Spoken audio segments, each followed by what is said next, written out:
Hi, and welcome to another episode of Confessions of a Dog Trainer. So, this episode is going to be all about the e-collar and reactivity. One of the top questions that I get is that the e-collar seems to be amping my dog up more. Am I using it wrong? There's a lot of insecurities that come with starting with the e-collar. Trust me, myself included, when I first started, I second guessed everything. I actually started with e-collar training with one of our dogs, Theo, who we were about to bring him back to the rescue. And I just felt like I was a dog walker at the time. I really wanted to change because when you're a dog walker pet sitter, you have to be available all the time. That's why the owners I was their pet sitter and I dog walked for loved me so much because I was always available. But that is a great way to get burnt out. So I was looking for a change anyway, got Theo, our third dog, and I had to figure it out.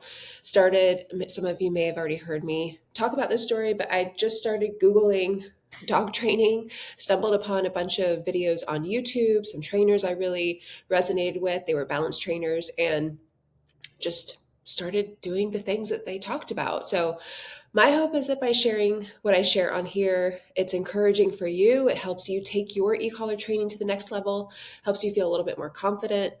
There are a lot of trainers out there who think owners shouldn't be using the e-collar. Why am I saying that? Because I think a lot of you probably hear that sometimes and it could be confusing. Like, are you doing the right thing? And when it comes to our dogs, we all love our dogs so much. We don't want to do things wrong. We don't want to mess them up. So I want to share as much information about e-collar work as possible because I know that you all are capable of doing so much with your dogs. When I first started, when I first created the e-collar starter guide, I got pushback from other trainers, a couple that I did virtuals with, uh, and they pretty much said owners shouldn't have an e-collar to work through reactivity with their dogs. Only a trainer should. And I just don't believe that's true. Now, I do want to say up front before we hop into some really great questions that I got from you all on Instagram, some of you will need professional help. And I think that that is a great thing. I help owners. I'm a board and train trainer. The primary part of my business is online. It's through our virtual guides, through virtual coaching. But I also love working with owners and dogs through our board and train program. Some dogs are much more challenging than others. And we're going to dive into that and how that relates to the levels you have to use on the e-collar. Again, the e-collar I recommend is not mine. It's the mini educator. It has 100 levels. The reason why I love this particular e-collar, it has a tone function. So tone plus stim corresponds to levels 1 through 100, short for stimulation. Um, it's just a really great combo. So anyway, but in this episode, I really want to dive into levels. The number one question that I get from owners when you dive into e-collar training and working through reactivity is this question. We're going to get into it. And yeah, I hope that what I share is just helpful, encouraging, kind of makes you have an aha moment maybe, and uh, makes you excited to get out there and work with your dog. So let's dive in. Did I go over everything I was saying? I feel like I jumped around a little bit. Oh, and those of you who listened to the last episode know that I'm really inspired to get back into podcasting because of my dad. He loved his episode, his podcast. And something he would always say is, I've got my cup of joe. I'll wait for you to get yours. So, got my coffee. It's an Americano. Isn't this the cute? Those of you who can see me in the video, isn't this the cutest little cup? I don't know what it's called, but they're so cute. Okay. Did I already say it's an Americano? Dash of cream. So good. All right, let's dive in. So, this is the number one question that I get. So, those of you who have asked me this or have thought this, you're not alone. That's a big part of this podcast. I want you to feel less alone. I want you to know you're not the only one going through this. You're not doing anything wrong. There are probably some things that we can change up, not to, say that we're all doing things perfectly. But you're definitely not alone in this. And having a reactive dog can be really challenging and it can make you feel like a terrible person owner. So I hope this helps with that and alleviates some of that guilt. All right. The first question. Sometimes when I use the e-collar, it makes my dog more reactive. What should I do then? And another person also asked, dialing up seems to amp my dog up more. Suggestions. So this is where the reactivity spectrum comes into play. So some of you might have much more mild dogs who, you use the e-collar around the working level. If you're not sure how to start with the e-collar, please take a look at our e-collar starter guide. That helps you introduce the e-collar so you can create this new quote unquote language with your dog. And then you can start to really get after the reactivity. That's really what this episode is about. It's what I like to call the accountability phase when you start really addressing things and uh, address the reactivity in a really effective way. So when it comes to the e-collar for reactivity and the addressing the actual reactivity, there's a couple ways I go about this. Those of you who have the problem solver guide, it's in there. So take a look at that. That can be like a extra read through if you like listening and reading. There's a couple ways. So when I first got into e-collar training, I was told to do it this way, where you correct for the intent. You correct before a dog reacts. So the thing that is nice about this is that for some dogs, this works really well. It's kind of like a warning. It's like, hey, we're not doing that anymore. And usually with most reactive dogs, a lot of them are when they're going to react. There are some dogs that are much more unpredictable. But let's say you have a dog who will react when you walk past the little white dog on your morning route. So what you can do is look for little moments before the reactivity happens. This is like ears perked up, or even like body language changes. It's much more like alert. So you can use the e-collar to interrupt that kind of a moment. Also, if you think about it as a way to interrupt your dog's like reactive loop, this is how I refer to it with anxiety. We'll get into anxiety with another episode. I think there's so much to dive into with that, and there's lots of misconceptions. But when you're interrupting before the reactivity happens, it's like, hey, not doing that anymore. And you're not waiting for the big outburst to happen. So what I have found is there comes a point when that doesn't work anymore. And I was really struggling as a board and train trainer when I would work with reactive dogs, because some of the dogs I worked with were way more intense, and correcting before the reactivity would amp them up more. So I'm here to say that for sure can happen. A couple of things to note about this. It's all about levels. So if I am working with a dog who is not super reactive, I guess a good example would be usually smaller dogs, to be honest. They're a bit more sensitive because they're smaller. So their levels can be a little bit lower. Or if I'm just going to say a pitty or a pitty mix, for example. A lot of the pitties I work with are notoriously pain tolerant. They just do not care about lower levels. I've worked with a couple actually that were very, very sensitive. So again, all dogs are so different. So when you're trying things, take note, like, okay, I used a level 15 before the reactivity happened and it just amped my dog up more. What that's telling you is 15 means nothing to your dog. It's underwhelming. There is so much underwhelm that happens with owners in the e-collar. So this is why we're talking through it. So if I'm working with a dog who is super reactive and their reactivity is really intense, a couple of references for this, because it's one thing to say it. I would love for you to actually see it. Take a look at my highlights on Instagram with Ryder and Reese and Izzy. Those are 3 dogs. And they're bigger dogs, but their reactivity is very intense. It's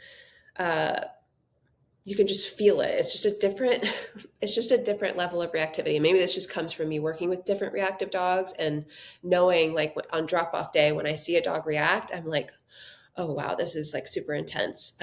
Or, okay, this is kind of more mild in the median range. I feel like a couple of corrections might help, and then we can kind of go on our way. Other dogs, it's going to take much longer and more meaningful levels. So when you feel like it's amping your dog up more, to me, it's one, a sign that you're underwhelming your dog with the level. And I'm going to make a side note about dogs that are more vocal. I got a message from someone on Instagram who was saying that her dog will scream at around level 30. This makes it really challenging because vocal dogs make you feel awful about what you're doing, and it feels like you're doing something bad. Or if they are vocal, like you're you're working against what you should be doing. Like you're hitting a wall, and dialing up seems like the last thing you should do. The thing about dogs that are vocal, some owners think, and you might be included in this, where if you hear your dog vocalize like, or louder than that, you think that the level you're using, so that if that comes after a tap on the e-collar, you think that that is a meaningful level. A lot of times that's not the case. So it's not so much the vocalization is a sign of, oh, that level meant something. It's more what happens after that. So if your dog vocalizes, so sometimes this will happen where if I am walking a dog who is reactive and I give a correction for something, maybe it's even bumping out of the heel position. Like in the last episode where I told you the top 3 things I want you to start looking at, heel is a big missed moment for a lot of owners. So if I am correcting with a level that means something to the dog in front of me for popping, getting a little pushy with heel, and I hear, "Arr!" but they hang out in heel and they quit being so pushy. To me, and I'll say this to owners at the go home session because this will happen. Okay, that level meant something. Of course, we hate hearing the vocalization, but this happens. And I think another reason I want to share so much about e-collar training with you is that there kind of feels like a little bit of, I don't know if gatekeeping is the right word, but where a lot of trainers don't share this side of e-collar training. And so then when you get your dog and you start to work with the e-collar with them, and your dog vocalizes and you never heard a trainer talk about it, you're like, oh, I'm obviously doing something wrong. And you're not. It's a part of the process. You won't see me share on Instagram a dog vocalizing because it is so easily taken out of context. And as someone who shares so openly about e-collar stuff, I'm going to share as much as possible. I'm not going to share so much where someone can take snippets and turn it into a hate campaign. I don't know. I just want to try to avoid that as much as possible. But I do want to share in here because something else someone asked, was it on here, where they asked about correcting versus punishment. Like someone asked me, and this is also a very common question, when you're working through reactivity, how can you differentiate between you're punishing your dog or you're correcting for something, or what is a fair correction and what is not a fair correction? So, well, this is a whole other episode probably. I just think from my perspective as someone who has corrected dogs at level 100 for things and at level 15 for things, dogs are different than people. Dogs are very physical. They're a lot of times what they need is someone to just be like, hey, relax, enough of that. And so this is why I talk so much about teaching your dog what heel means first, working on place in your home, not just when you need them to behave. You want to teach them what to do so that then when you say no to something and you correct, you can give guidance on here's what I want you to do instead. But again, so I'm getting sidetracked.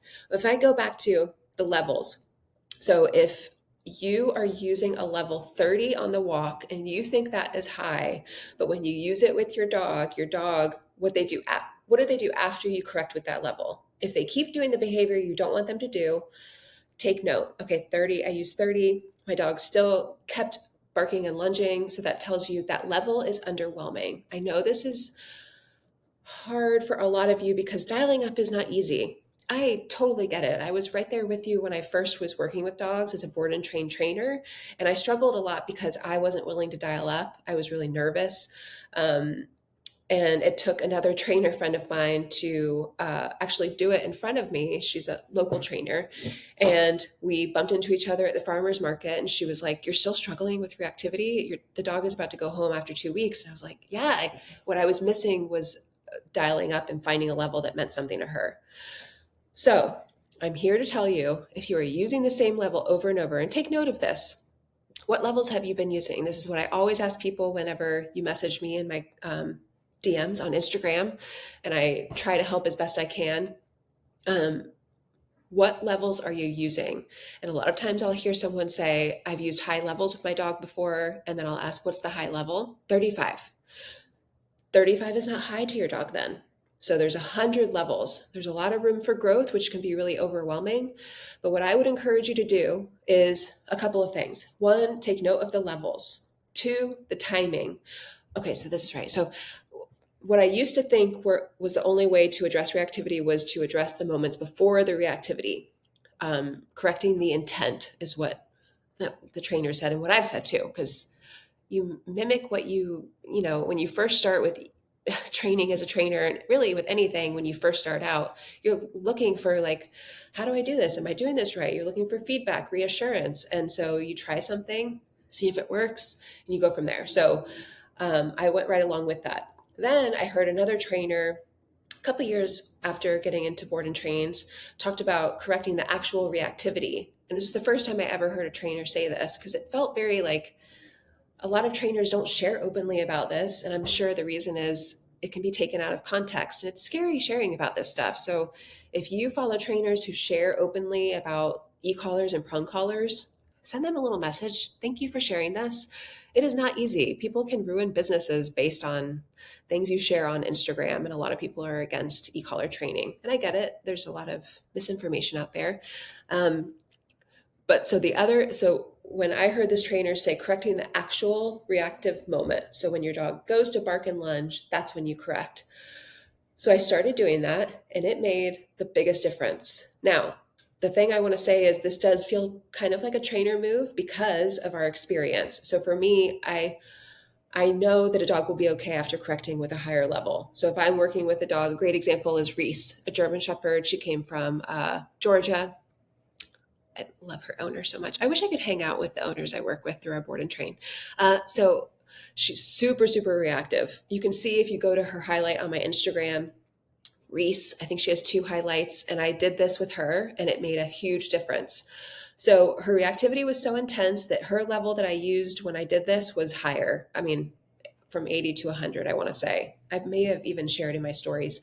But what works best is when you press and hold for a second. So when Reese went to go react, press and held for a second, she probably vocalized, came back. I walked away, walked back towards the trigger. Her triggers were dogs. And again, I have this in the problem solver guide. It's inside the e-collar starter guide now, so you can go back for reference or go watch Reese's highlight. I'm sure I talked about it in there.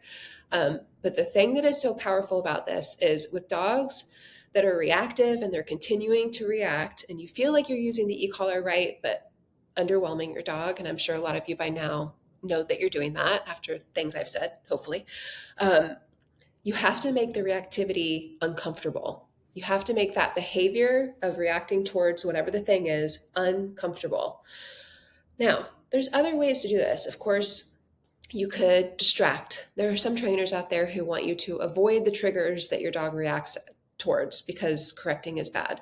I have just seen the opposite. I've seen that a dog you can correct with a really meaningful level, which is uncomfortable. Yes, I mean, e-collar training, you first introduce it at lower levels, but there comes a time where using a level that's uncomfortable is what is most helpful. This is where you make a very effective change with your dog when it comes to reactivity, and it's the missing piece for a lot of you because it's scary.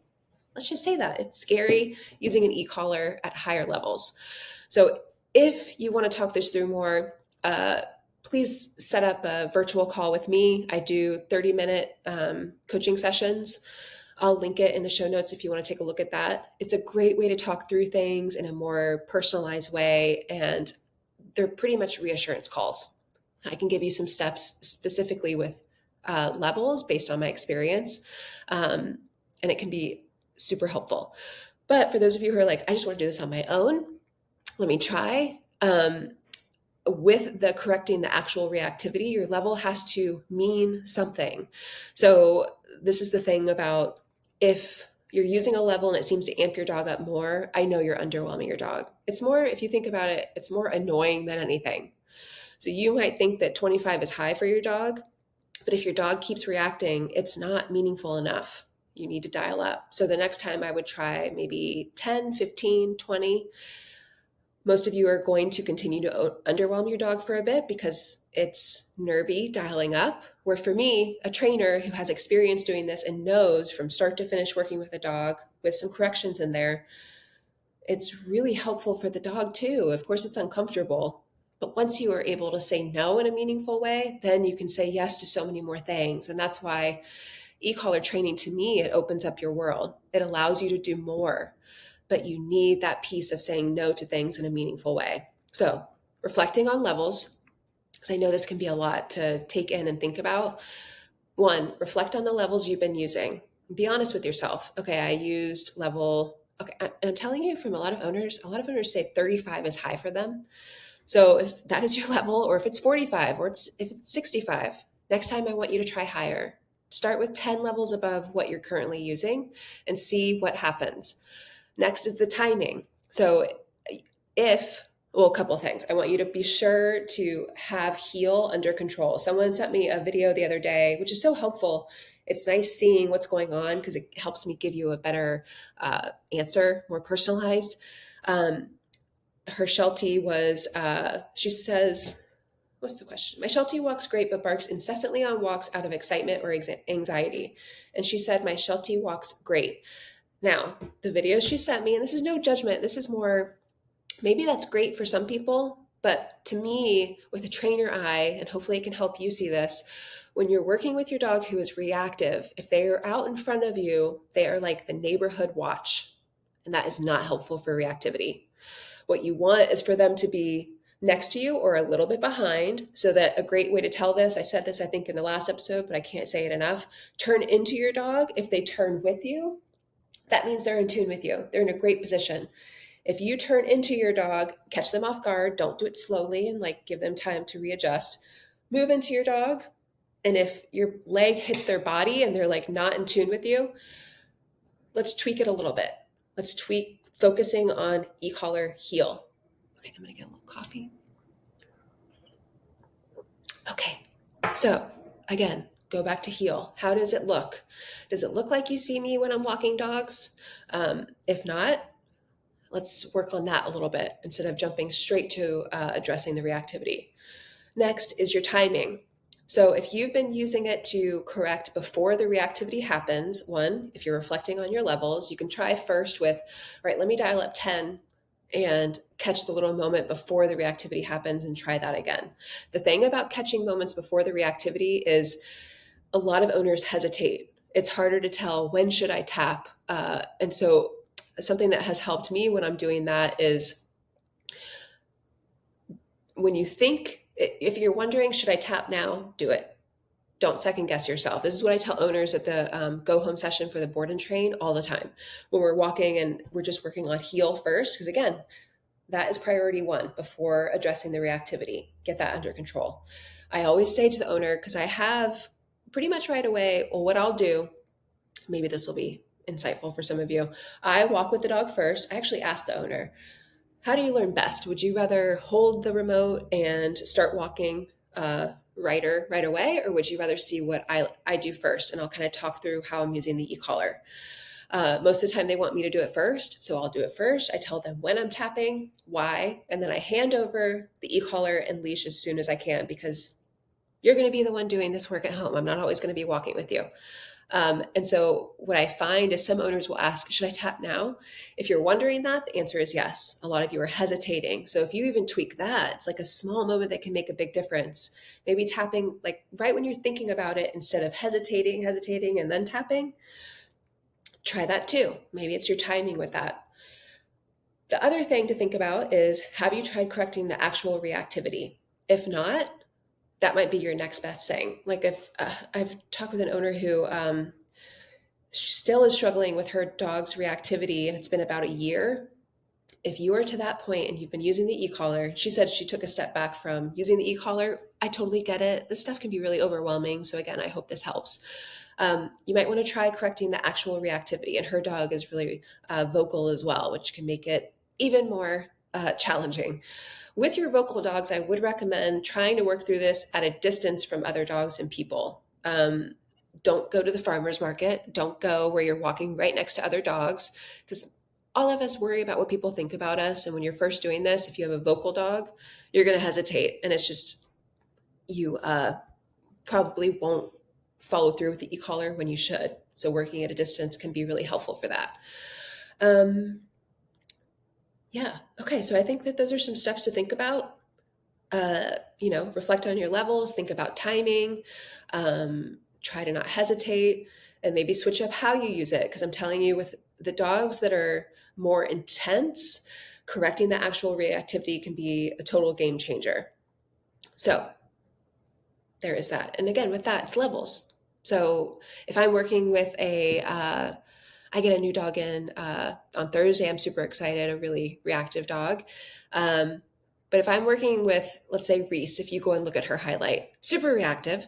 So if I am working with her and I'm going to try and use 10 above her working level. So again, we go over this in the e-collar starter guide. Take a look at that. Helps you lay the foundation of e-collar work. Um, so if her working level is a level 8, and I usually recommend to a lot of owners to start at 10 above the working level to start seeing, okay, for a correction level, does this level mean something? And if not, you can continue to dial up each time you do this. Um, with a dog who is so reactive, I'm not going to use 10 above the working level when I'm working through reactivity, because it just, think of reactivity, because reactivity for most of you, it looks like barking, lunging, growling, whining. So think of that as like a loud noise. It's very apparent. It's loud. You can hear it. Everyone can hear it.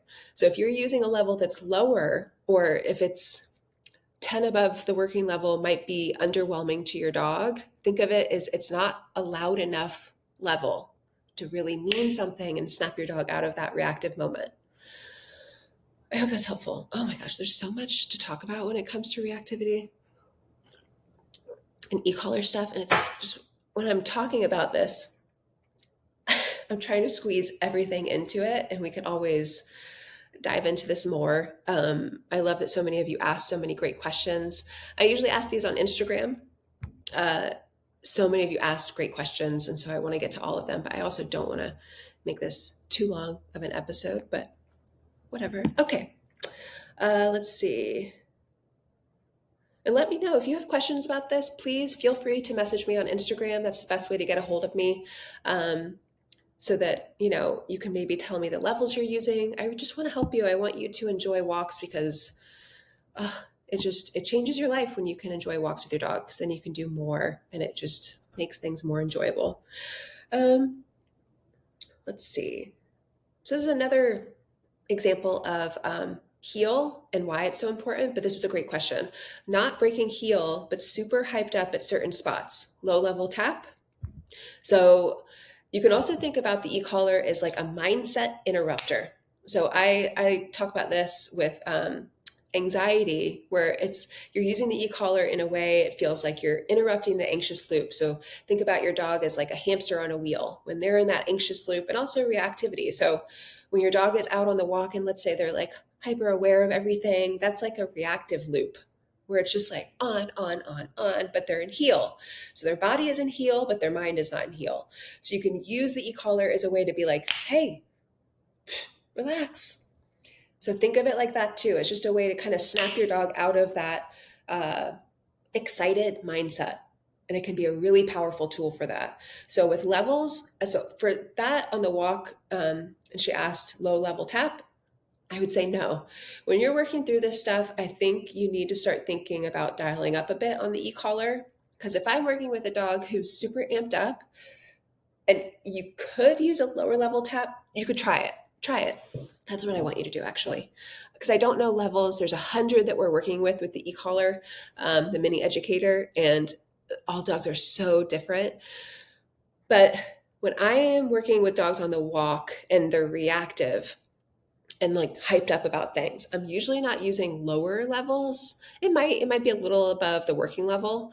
So try it, whatever your low level tap is, and see how your dog responds. And then again, take note. Okay, I used level 12. My dog is still amped up and like looking all around and hyped up. Then that level didn't mean something. It's just feedback. It's not that you're doing anything wrong. I do the same thing.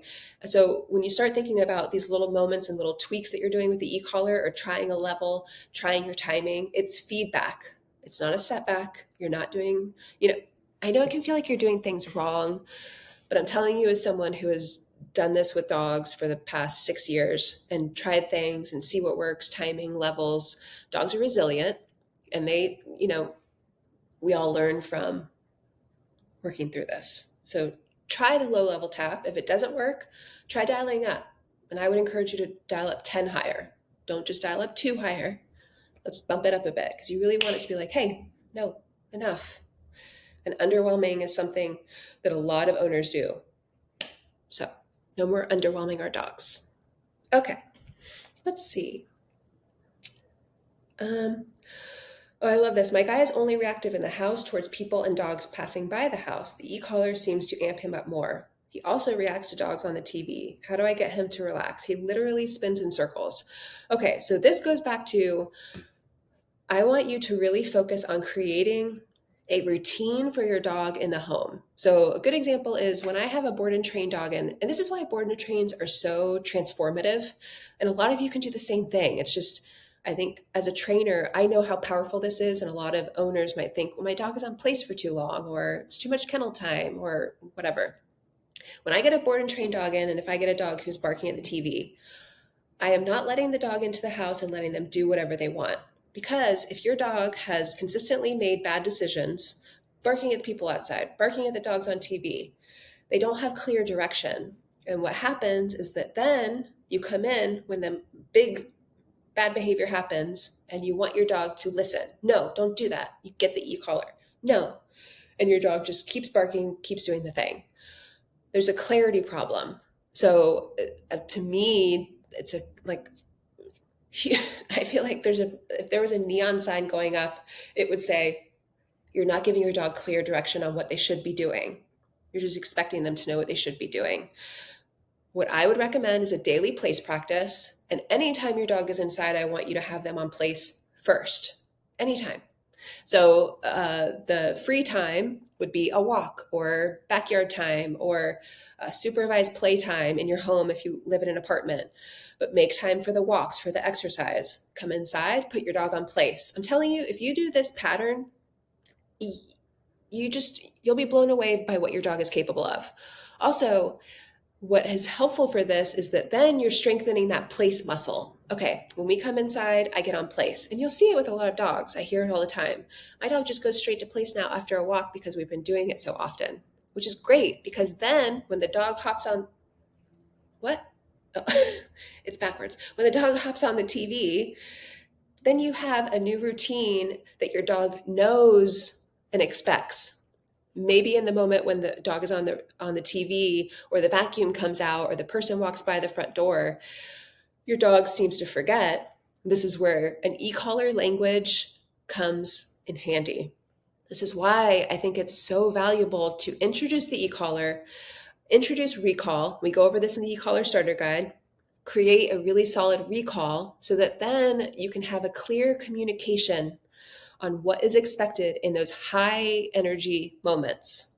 So if you are using the e-collar and it seems to amp your dog up more in your home, to me, you're not using the e-collar consistently, and you're not asking your dog to get on place consistently. Because those are the things. It's actually really simple. You correct the barking, you recall over to you, and put them on place. But you have to practice it first. It's just like, you can't expect your dog to understand these things if you don't practice them daily. And I think that's what a lot of people think, that their dog should just know how to do it if they do it once a week. Start to practice these skills daily. It makes a big difference. And I know it can seem like a lot, but if you just do that every time your dog comes inside, put them on place and start with 30 minutes at a time and then let your dog off. And then practice some recall. Recall your dog over to place. Another thing with, again, if it seems like it's amping your dog up more, you're underwhelming your dog with the level. So again, someone messaged me, and thank you so much. I love feedback about what you think about these episodes. It's really helpful for me to know what to share more of, what's resonating. It's inspiring for me, so thank you. And he has a Great Dane, and he said he knows he's underwhelming his dog now and they're not doing enough place work, where his correction for his dog was 13 and the working level was about 10. For a Great Dane, especially a big dog, 13 is not going to mean something when they start barking at stuff. Because again, barking is loud, 13 is quiet. You need a level to really be like, hey, enough. You need it to mean something to your dog. This is why I say a meaningful level. And sometimes you got to play around with different levels to find that. So again, if your dog is being reactive in the home, start to have more boundaries in your home. And literally it can just be place, recall and place. And those are the two things I would want you to work on. So if you start to prioritize that, create a place practice daily. And this could be for you, I would say at least twice a day, because you want to really solidify that place command so that your dog knows, oh, this is what I should be doing. A great highlight to watch, I think, would be my Rider highlight. He is one of my favorite dogs I have ever worked with, Border Collie. Now, if you all have not seen videos of Border Collies on YouTube, uh, after this, go look it up. It's just the coolest thing ever to see Border Collies in their element, herding, uh, herding, uh, sheep and things. It is so cool. And Ryder to me was one of the most primal dogs I've ever worked with. And I loved it so much because it just felt like he just needed clear direction. He just needed, like, hey, don't do that. Got it? What do you need me to do? Where there's a lot of dogs I work with who are babied, and it's kind of working with a teddy bear that has 4 legs and can move around and bark. So it just feels a little different. But with Ryder, it was just so interesting working with him. And in his highlight, I think there are two totally worth watching all the way through. He was super reactive, one of the most reactive dogs I've worked with. I talk about levels, and also he was very reactive towards the vacuum. So this is very similar to what we're talking about with reactive towards the dogs on TV. And I show you exactly how I do it. And actually, I think tell you when I'm using the e-collar to correct for going after the vacuum, and then what to do next. What was another dog I worked with who was reactive towards the vacuum? I don't know if it was Sunny. I'll try to find it, but if you have our problem solver guide, it's linked in the back. There's like a sheet where it has problem behaviors like attacking the vacuum, and then a link to Ryder's highlight, so you can actually know what dog to look for. Because there's so many, it's so many different problems I worked through. Okay, so please practice the skills daily. Don't expect your dog to just know what is expected in those high, uh, intense moments. Practice it daily. And it doesn't take that much. It really doesn't. Okay. Dog is less reactive with the e-collar on, still as reactive as ever with it off. Will I have to use it forever? I know this is one of the questions I used to get so often was, is the e-collar a forever thing? And the answer is no, but how I view it, and I think maybe this is just a perception thing. I think of it like the collar with the jingly tags on it. I think of it as just a backup. It's on just in case you need it. And I hear so often from owners, especially through the board and train, just because I'm in contact with them a lot more, and they say, it's on, but I really don't have to use it. So the thing I want you to start thinking about is don't take the e-collar off. Just don't. If your dog is behaving better with it on, have the e-collar on. This is a lot like with the prong collar too, where someone will say, my dog walks really well with the prong collar, but not so good without it. I think a lot of us get a dog thinking they should be one way, but then you get a dog and they show you, nope, that's not who I am. This is who I am. And I do much better with tools on. And it's just how it is. So I want you to start thinking about, do I wish, we can all be honest about this. Do I wish that my dogs didn't need an e-collar on? Sure. But if your dog is better with it on and you can use it just as a backup, have the e-collar on and just get into the mindset of, okay, this is just our life with our dog. It's just another tool. It's just like putting on any collar. Put the e-collar on every day. It's just like when I have board and train dogs in, um, it goes on every morning because that's how we start our day. And I want it to be on just in case I need to follow through with it. For some dogs, I really don't have to use it. It's like with Brody, the little Westie I have in, who I adore so much. One day I'm going to have a Westie, I think. He comes back to me for boarding. I don't think his owners use the e-collar, to be honest. He's one of those examples of, it's kind of a rare example of a dog who kind of picks back up with the structure when it's necessary, but his owners spoil him a bit, I'm pretty sure. But I put the e-collar on when we go on walks just in case. I have not had to use it in the last week that he's been here. So, but I have it on just in case. So I think if you could just switch your mindset from, oh, I wish I didn't have to use this to, all right, let's go. My dog is much better with it on. I want to bring out the best in him. Let's put the e-collar on. So that is what I would say. I think it's more of a owner, it might be a guilt thing. You feel bad doing it. That's okay. Bouncing off of one of the lovely owners I've worked with through the board and train, she said, how to not feel guilty about the e-collar being a part of our daily routine. It does keep him on his toes and my anxiety way down, knowing he will for sure listen when it's on him. And again, I think this is it's a perception thing. Like we think dog ownership should look one way, or maybe, if I have a friend who has a dog who's a happy-go-lucky golden, that's always my Goldens have issues, but a happy-go-lucky golden who doesn't have to use any tools, and their dog can say hi to everyone on the walk, and it just seems so much more easy and dreamy. Where I have a dog who I can't let my dog say hi to everyone. He gets super pushy, and so I have to have more rules with my dog, and it seems unfair. But that's just how it is. I think that's why um, it's so important to always come back to one, trying to not compare, and two, it's just another collar. I get that it can be really challenging when you have to correct more consistently because some dogs need it. Some dogs are way more pushy. Um, and I get the guilt of, you know, it also to me kind of feels like maybe not guilt, but more like wishing it could be different. I think we've all had that with our dogs. Um, and I get that too. I've been there, but we got the dogs we got. I feel lucky that I have these tools so that I can use them if needed and bring out the best in my dog because some dogs are more challenging than others, and that's just how it is. Um, so, thank you for your question, and it's totally relatable. But think of it as I think of it as just part of our lifestyle. It's like putting on one of those collars with the tags in case my dog gets lost. You're putting on the e-collar in case he misbehaves and you need a backup, or he runs after the neighborhood cat and you need a backup. It's on just in case. So try to change your perception of what it means when you put the e-collar on. It's not because your dog's bad, it's just a communication tool, just in case you need it. So I hope that's helpful. Thank you, Cindy. Okay, let's do one more question because this is going to be a long episode. I hope it's helpful. Please message me on Instagram.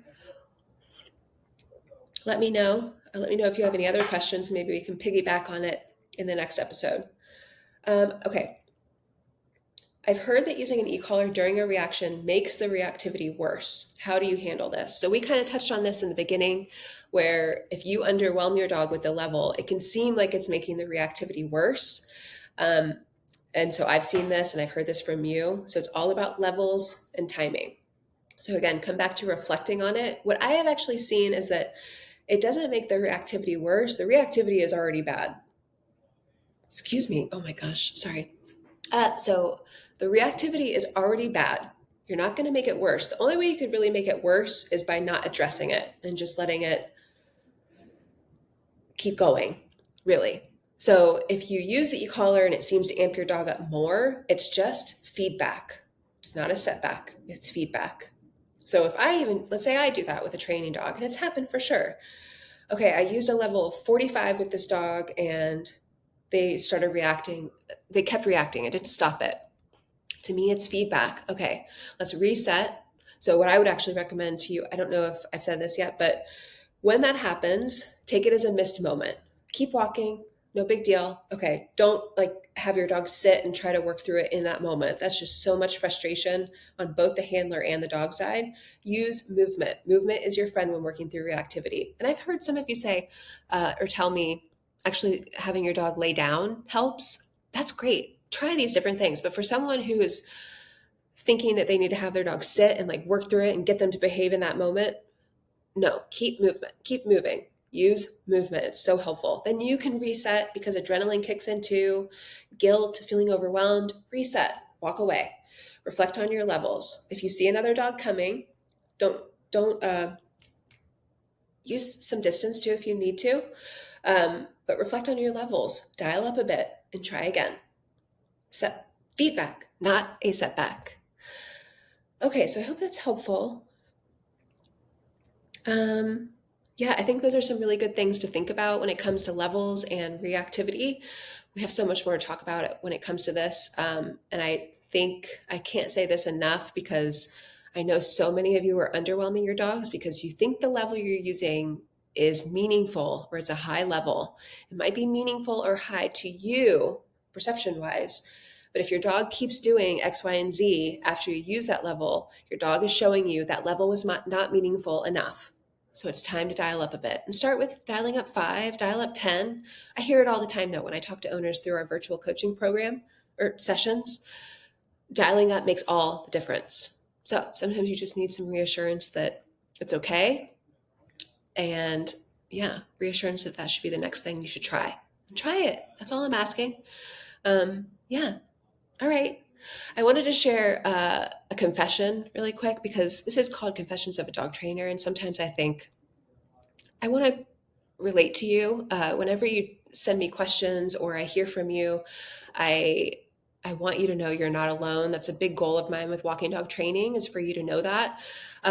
So my confession is I still struggle with dogs sometimes. So I'm getting in a reactive dog on Thursday. I haven't worked with a dog in a while. We took off some time. One because when my dad passed away, I for sure needed time. I was not in the headspace to work with dogs. And then we had a remodel with our house, and I didn't want to have dogs in here. And it's hot outside. I need to bring dogs inside. So I'm getting her in on Thursday, and supposedly she's a super reactive dog, 3.5 years old. She's been practicing these behaviors for a long time. So when I'm getting a dog in with this information, I have to get my mindset right. And so this is why I hope it's a good reminder to you that sometimes it's not so much the training stuff, it's more our own mindset and our confidence as a handler. So for me, I'm already starting to get my mindset right. Remember that all dogs are different. Give myself some grace when I have messy moments. There's a term, I don't know if some of you have heard it, where it's called the messy middle when you're working with your dog and it can feel really messy. It could also be like messy for start, middle, and some of the end too. But dog training is a lifelong process. So for me, I just have to remind myself that I'm not alone in this. One thing I have found is that other trainers that I've followed before or I'm friends with who seem to have all of it together and it just always seems like they're doing things right because Instagram is a highlight reel. I know I've contributed to that as well. All of us are having issues. All of us have confidence issues or are working with a dog and it's messy and you don't see it on Instagram. So if you're feeling that way and you're working with your dog, you just got back from a reactive walk and you feel like you're the only one, you're not. And I'm really going to try with this next dog I have in sharing on Instagram more of that side because I want you to feel less alone. Because, man, as a new trainer, when I was so caught up in comparison to other trainers online, I thought I was the only one and it really messed with me.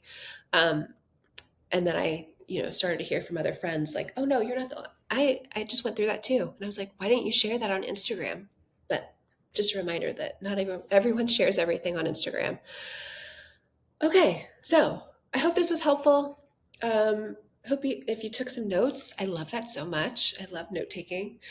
Message me on Instagram. Let me know if you need any help, if you have any specific questions. Check out our guides. Start with the e-collar starter guide. I'm going to link it in the show notes. And yeah, please let me know if you have any questions.